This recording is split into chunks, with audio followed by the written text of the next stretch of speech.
ഇത് നിങ്ങൾ ഹൃദയത്തിൽ ഏറ്റെടുത്താൽ നിങ്ങളുടെ ജീവിതം ഇന്നു മുതൽ മാറും. ദൈവം നിങ്ങളുടെ കൂടെ ഉണ്ട് എന്ന് നിങ്ങൾ തിരിച്ചറിയും. എന്താണ് ഇവിടെ വചനം പറയാണ്? അബ്രാഹത്തിനും അവന്റെ സന്തതി പരമ്പരകൾക്കും ദൈവം കൊടുത്ത വ്യവസ്ഥകളില്ലാത്ത അനുഗ്രഹം വിജാതീയരായ നമ്മിലേക്കും. നമ്മളാരാ? വിജാതീയരാണ്. നമ്മൾ യഹൂദരല്ലല്ലോ, നമ്മൾ വിജാതീയരാണ്. വിജാതീയരായ നമ്മളിലേക്കും അതേ അനുഗ്രഹം നമ്മുടെ തലയിലും വീഴുന്നതിന് വേണ്ടിയാണ് യേശു നമുക്ക് വേണ്ടി കുരിശിൽ മരിച്ചത്.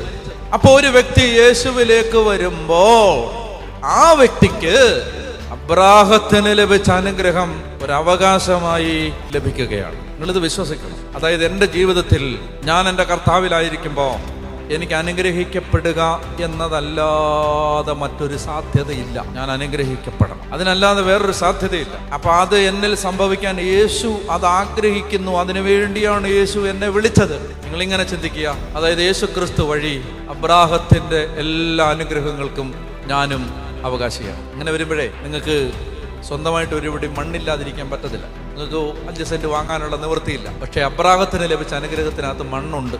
അപ്പൊ നിങ്ങൾക്ക് സ്വന്തമായിട്ട് താമസിക്കാൻ ഒരുപിടി മണ്ണുണ്ടാവുക എന്നുള്ളത് ബൈബിൾ നിങ്ങൾക്ക് തരുന്ന അവകാശങ്ങളിൽ ഒന്നാണ്. ഇത് നീ വിശ്വസിക്കണം. അതിന് നീ ഒരു ലോണും എടുക്കണ്ട. അത് തരാൻ ദൈവം ബാധ്യസ്ഥനാണ്. കാരണം ദൈവം പറഞ്ഞു, ഇത് വ്യവസ്ഥയില്ലാതെ ഞാൻ തരുന്ന അനുഗ്രഹം. നിന്റെ മക്കള്, അങ്ങനല്ലേ പറഞ്ഞു, നിന്റെ സന്തതികള് അനുഗ്രഹിക്കപ്പെടുമെന്നല്ലേ പറഞ്ഞു. നിന്റെ മക്കള് നശിച്ചു പോവുക എന്ന് പറഞ്ഞൊരു സാധ്യത ഇല്ല. എന്താ ഇത് സംഭവിക്കുന്നറിയാമോ? നമ്മള് വിശ്വസിക്കാത്ത കാലത്തോളം ഇതൊന്നും നമ്മൾ സംഭവിക്കത്തില്ല.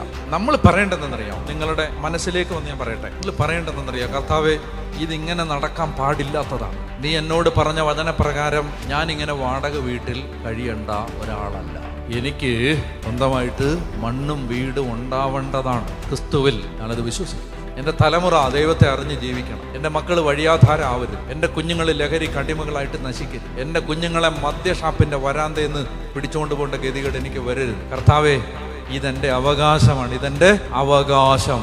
ഒറ്റ കാര്യം നിങ്ങളോട് ഞാൻ ആവശ്യപ്പെടാം. ഒരു പ്രാർത്ഥനാപ്പായ വിരിച്ചിട്ട് മുട്ടയിൽ നിന്നിട്ട്, അപ്പാ എനിക്ക് ഔദാര്യമൊന്നും വേണ്ട, എൻ്റെ അവകാശം തരാൻ പറഞ്ഞാൽ മാത്രം മതി, നിന്റെ തലവര മാറും. എന്താ നടക്കാത്തതെന്നറിയാമോ? എനിക്ക് 100 വട്ടം ഉറപ്പുണ്ട്. അത് കാരണം അതുപോലെ ദൈവാനുഗ്രഹങ്ങൾ ഞാൻ പ്രാപിച്ചിട്ടുണ്ട്. പ്രാർത്ഥിച്ചിട്ടല്ല, ചോദിച്ചിട്ടല്ല, വിശ്വസിച്ചിട്ടാണ്. അത് മാത്രമേ ഉള്ളൂ, വിശ്വസിച്ചിട്ടാണ്. അതായത് ഇത് എനിക്ക് എൻ്റെ ദൈവം തരേണ്ടതാണ്, ഇതെനിക്ക് വേണ്ടി ദൈവം വച്ചിരിക്കുന്നതാണ്, ഇതെൻ്റെ കർത്താവ് എനിക്ക് വേണ്ടി ഒരുക്കിയതാണ്, ഇതെൻ്റെ യേശുവിലൂടെ, എൻ്റെ യേശു കഷ്ടത സഹിച്ചതിലൂടെ എനിക്ക് കിട്ടിയ സൗഭാഗ്യമാണിത്.